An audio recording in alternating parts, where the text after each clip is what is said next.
Baik, assalamualaikum warahmatullahi wabarakatuh. Waalaikumsalam warahmatullahi wabarakatuh. Bismillahirrahmanirrahim.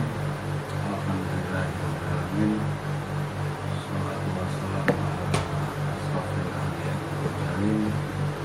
Allahumma shalli ala Muhammad. Anak-anak sekalian, kita lanjutkan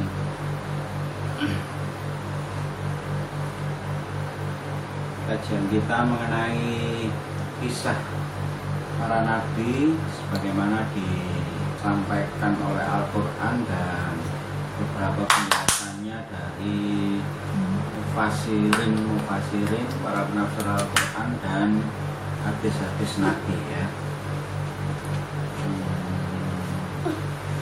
Ini kita mulai dari kisah mengenai Nabi Adam. Jadi kalau kita sudah mengetahui bahwa Nabi Adam itu adalah Nabi dan Rasul yang pertama, menurut sebagian atau mayoritas atau seluruh ulama salaf, Nabi Adam itu sekaligus merupakan manusia yang pertama. Manusia yang pertama itu Nabi Adam diciptakan langsung oleh Allah tanpa melalui perantaraan kedua orang tua. Lalu manusia yang kedua itu adalah Hawa. Hawa itu yang nanti akan menjadi istrinya Nabi Adam. Adam ini ketika tinggal di surga itu atau tinggal di jannah itu, ini Allah memberikan pendamping yaitu Hawa itu tadi. Ketika itu Allah mengatakan kepada Nabi Adam, wahai Adam, tinggallah di bumi, tinggallah di jannah ini. Segala sesuatu yang kamu perlukan sudah tersedia. Kepingin makan tinggal makan, kepingin minum tinggal minum, kepingin berpakaian ada pakaian. Pokoknya kamu dijamin, kepingin tidak kepanasan ya tinggal berteduh. Pokoknya kamu tidak akan kelaparan, tidak akan kehausan, tidak akan kepanasan. Nah, tetapi ada larangan. Jadi semuanya itu boleh kamu nikmati, semuanya boleh kamu datangi, kecuali jangan dekati satu pohon ini. Dalam Al-Quran itu disebutkan pohon apa, buahnya apa, tidak disebutkan. Pokoknya pohon ini larangan. Artinya apa? Kalau Nabi Adam dilarang mendekati, itu berarti apa? Apalagi kalau makan buahnya malah tidak boleh lagi. Nah, maksudnya ya, dekati saja nggak boleh kok. Selain itu semuanya itu boleh dilakukan.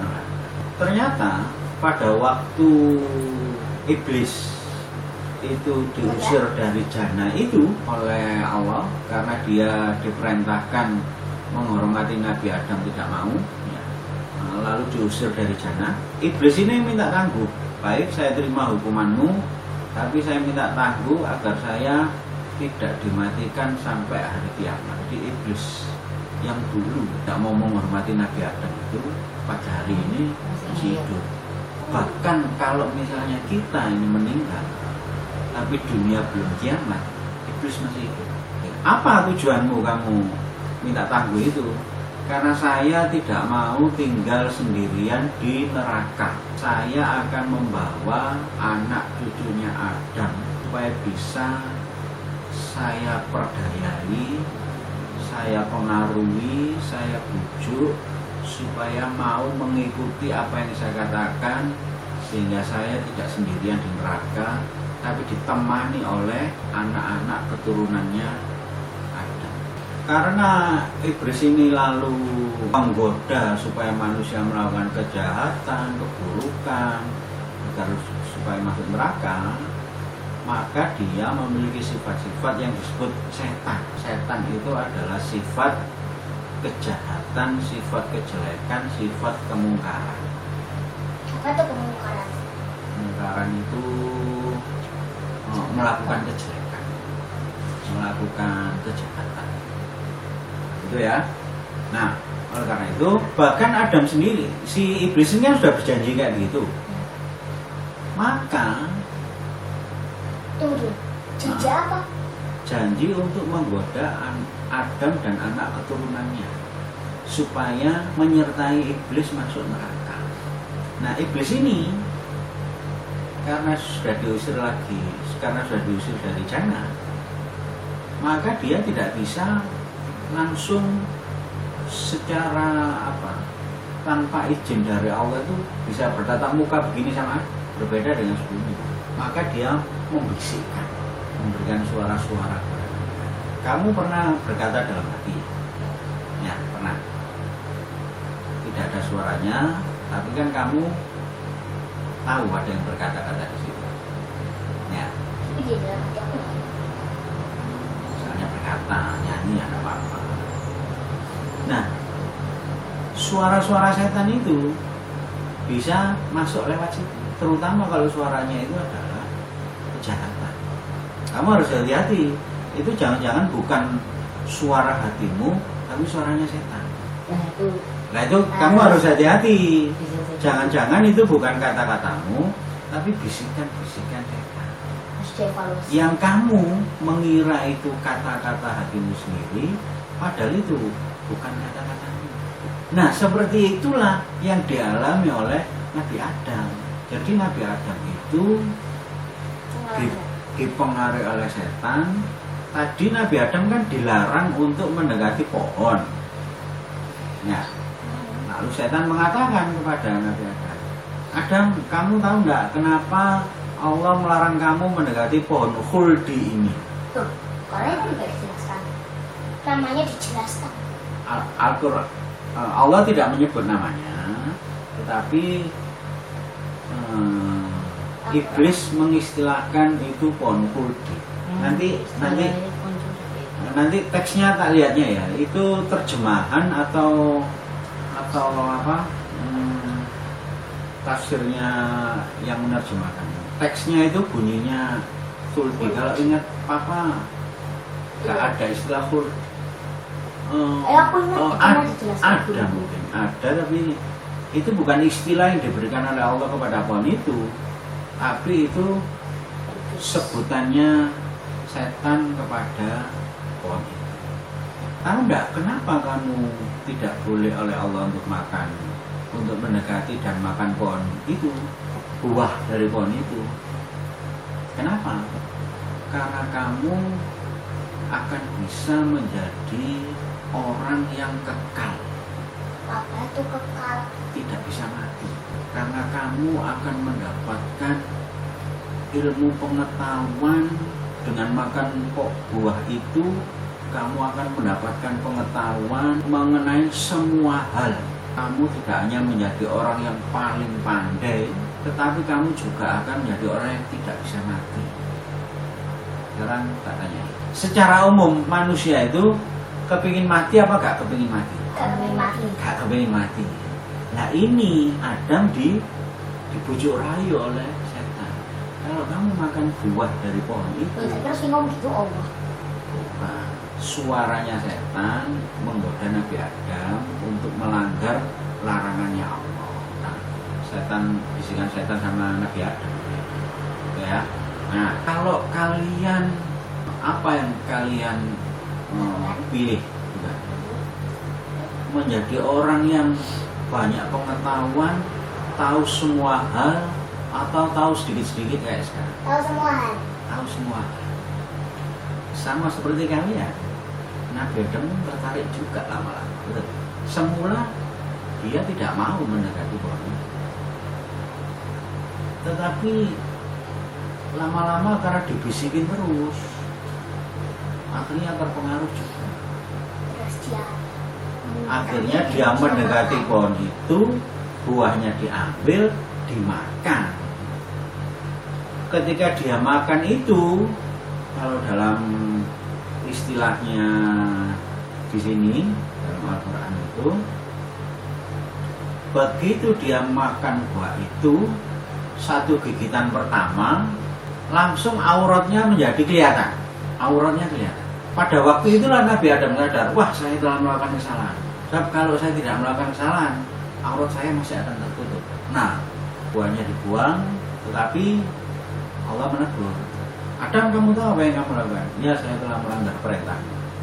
Ya sudah, karena kamu melanggar, sekarang apa yang kamu lakukan? Saya minta ampun, saya bertobat, kemudian saya minta petunjuk perintah.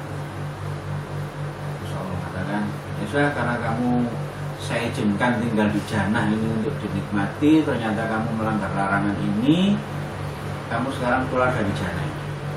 Keluar dari jannah, istrimu juga tidak boleh tinggal di sini lagi. Sekarang kamu harus hidup di dunia, di bumi, keluar dari jannah. Di situ kamu akan merasakan kesulitan mencari makan, kesulitan minum.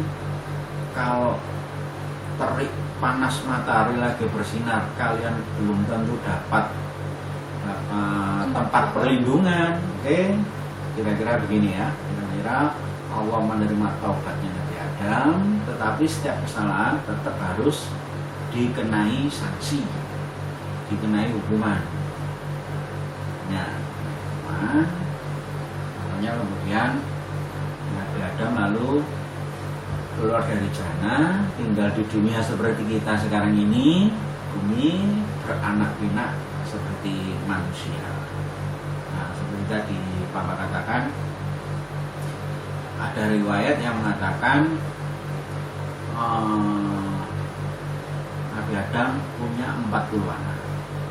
Setiap kali Hawa melahirkan, itu anaknya selalu laki perempuan, selalu dua-dua. Karena lahirnya bareng, ini dianggap saudara kembar, maka laki perempuan yang dilahirkan bersama-sama itu tidak boleh saling mengawini, menikah. Misalnya kelahiran pertama si A dan si B, ya, laki perempuan. Si A itu tidak boleh menikah dengan si B. Lahir kedua C dan D, perempuan misalnya namanya. C dan D ini tidak boleh menikah. Yang boleh itu adalah A dengan D, B dengan C, dengan saudaranya yang bukan saudara kembar pada waktu dilahirkan. Paham nggak? Hah? Oke. Nah, ada riwayat yang mengatakan jumlah anak-anaknya Nabi Adam itu lebih dari 40, ada yang begitu. Ya, tetapi ada yang mengatakan, banyak ulama yang mengatakan itu 40 itu tadi, 41. Jadi semuanya itu lahir dua-dua, kecuali anak yang paling bungsu. Siapa? Itu yang Papa bilang kemarin, Sis itu. Sis itu adalah putra Nabi Adam,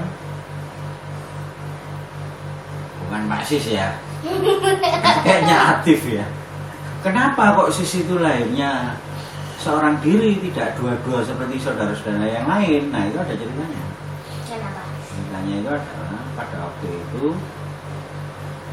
ada dua anaknya Nabi Adam, ada Habil dan ada Qabil. Qabil ini ingin menikahi saudara kembarnya, padahal kan tidak boleh.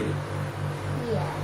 Karena satu sama lain itu sudah saling menikah, maka yang ada itu adalah perempuan yang lahir bersama-sama dengan Habil, kakaknya atau adiknya.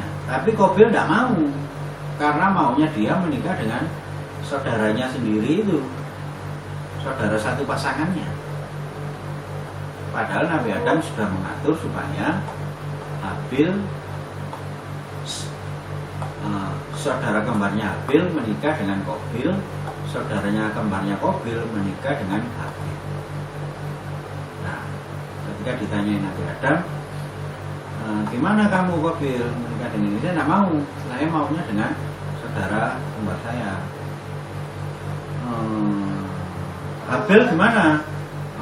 Kalau saya gimana peraturan yang ada saja. Nah, lalu Nabi Adam, ya sudah begini, saya tidak bisa memutuskan, saya tidak bisa memaksakan, maka marilah semuanya ini kita serahkan kepada Allah. Caranya gimana? Kalian bikin persembahan kepada Allah. Siapa yang berkorban? Kalian berkorban demi Allah, nanti berkorban demi Allah. Siapa yang korbannya diterima, itulah yang nanti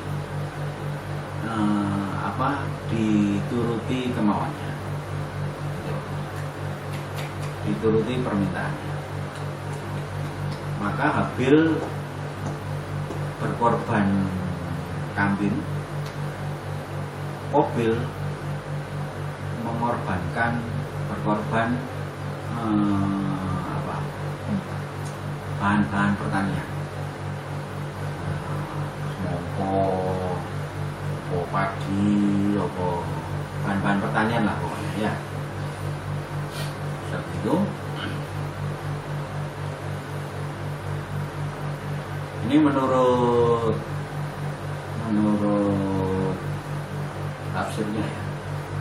Ketika itu dipersembahkan, lalu kambingnya si Habil ini di depan mata 3 orang ini, Adam, Habil, dan Qabil hilang. Dikorbankan, hilang. Sebaliknya, korbannya Qabil disambar sama kilat api, terbakar. Menurut Nabi Adam,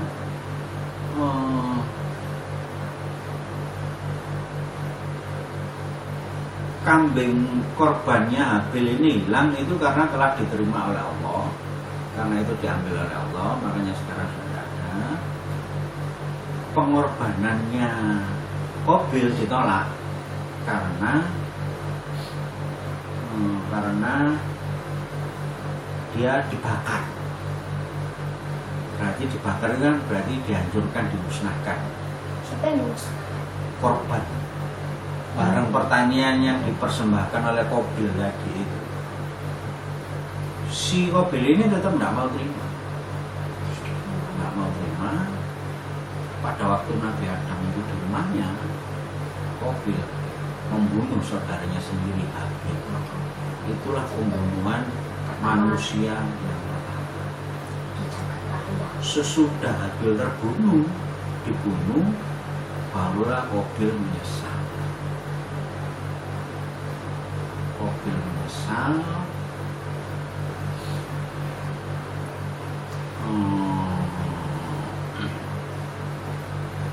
Terus ada burung menyesal, tapi dia tidak tahu harus diapakan jenazahnya Habil ini. Kenapa bagian burungnya harus diceritakan? Nah, nanti kan sudah bunuh menyesal terus bingung, terus gimana ini? Saya sudah membunuh saudara. Nah, lalu dia melihat ada burung berkelahi, satunya kalah mati. Terus burung itu matuk tanah sampai membentuk lubang. Terus burung satunya yang mati itu dimasukkan itu, terus ditutupi. Nah, itu memberikan inspirasi kepada Qabil. Oh, berarti begitu caranya memperlakukan jenazah. Maka dia menggali liang, Habil dimasukkan di liang itu, dengan kata lain diapakan? Dikuburkan. Nah, berarti kan ini Nabi Adam dan Hawa kehilangan satu anak. Nah, untuk menggantikan Habil yang sudah meninggal itulah, maka Allah memberikan lagi kepada Hawa satu orang anak bungsu tadi yang tidak ada kembarannya, itulah Sis. Kita kemarin sebut berapa, ada 124.000 nabi ya, 124.000. Kalau Rasul itu ada 25 itu yang wajib kita ketahui. Tapi menurut hadis ya, Rasul itu jumlahnya 313. Yang wajib kita ketahui namanya itu 25. Sis, anak bungsu ini termasuk nabi tapi tidak termasuk rasul. Namanya sob. Sis, Sis namanya. sis. Oh. Sis itu pakai shin. Shin. Shish. Shish. Sis. Shish. Kan nggak ada sis. Shin macamnya tak. Oh, shish. Sis. Sis. Sis. Shish. Ya, Sis. gitu. Dia laki-laki perempuan. Laki-laki. Laki-laki. Adalah sis. Harusnya. Sis laki-laki. Sister. Sis laki-laki. Kecuali siswati. Dari Suwono. Cewek ya. Nah itu ya seluruh kisahnya mengenai Nabi Adam yang ada dalam Al-Quran ya. Itu seluruh kisahnya. Kira-kira Kira-kira apa? pelajaran apa yang bisa kalian ambil dari kisah mengenai Nabi Adam? Pelajaran. Ya, Kita nggak boleh moralnya, gampang. hikmahnya. Oke, aku sudah dapat satu. Nah apa? Kita nggak boleh tergoda sama setan. Ya itu. Nah, Iblis. taunya itu godaan iblis, godaan setan bagaimana? Itu hal yang buruk. Nah, pokoknya kalau sesuatu itu buruk, coba kalian pikir-pikir lagi, kalian pertimbangkan. Jangan-jangan ini bukan kemauan saya, bukan niat saya, tapi maunya setan. Apa lagi?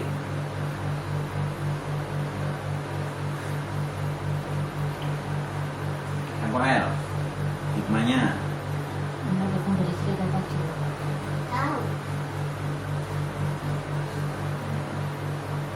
Allah sudah membuat ketentuan. Oh, Kalau ketentuan ini aku udah tidak kamu aku patuhi, udah satu. dengarkan. Allah sudah membuat ketentuan. Apa ketentuannya misalnya? Jangan menikahi saudara kembarmu. Kan itu dilanggar sama Qabil tadi. Ya, kalau kamu melanggar ketentuan dari Allah, sesuatu yang buruk akan menimpa kamu.